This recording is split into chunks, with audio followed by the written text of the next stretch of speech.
এদিকে Australia series সামনে রেখে 6 জুন শুরু জাতীয় দলের ক্যাম্প।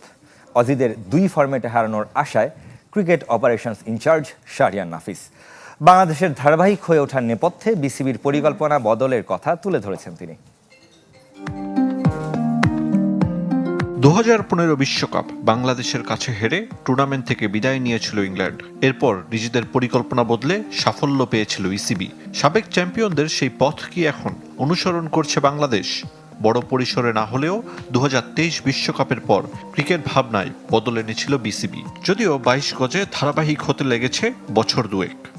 এই শিফটটা আসলে হয়েছে 2023 ওয়ার্ল্ড কাপের পর। 2023 ওয়ানডে বিশ্বকাপের পর আমরা আসলে অ্যাজ আ বোর্ড ডিসিশন নেই যে আমরা আমাদের সাকসেস হোম সিরিজে আমরা অনেক সাকসেস পাচ্ছি, আমরা গ্লোবাল স্টেজে যেতে চাই এবং গ্লোবাল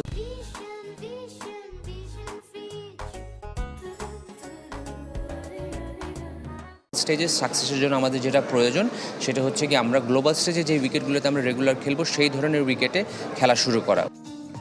আয়ারল্যান্ড, নিউজিল্যান্ড, পাকিস্তানকে হারানো।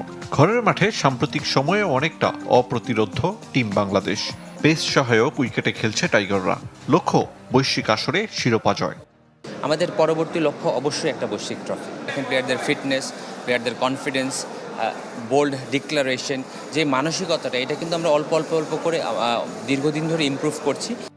জুনে অস্ট্রেলিয়া সিরিজ, এর আগে কোচিং স্টাফদের ছুটি দিয়েছে বিসিবি। ঢাকা প্রিমিয়ার লিগের নবম রাউন্ড শেষে 6 জুন ক্যাম্পে যোগ দিবেন জাতীয় দলের ক্রিকেটাররা। আমরা অনেক দিন ধরে কিন্তু দেশের মাটিতে অপরাজয় আছি। আমি আশা করি বাংলাদেশ যেই ধারায় খেলা খেলছে সেই ধারাটাই অব্যাহত থাকবে এবং সাধারণ দর্শক হিসেবে আমি অবশ্যই চাইবো বাংলাদেশ এই সিরিজ দুইটাই জিতে নেয়। এছাড়াও অস্ট্রেলিয়া সফর ঘিরে টেস্ট স্কোয়াডের ক্রিকেটারদেরও অনুশীলনে ব্যস্ত রাখবে team management. Ariful Islam, channel 24, Dhaka.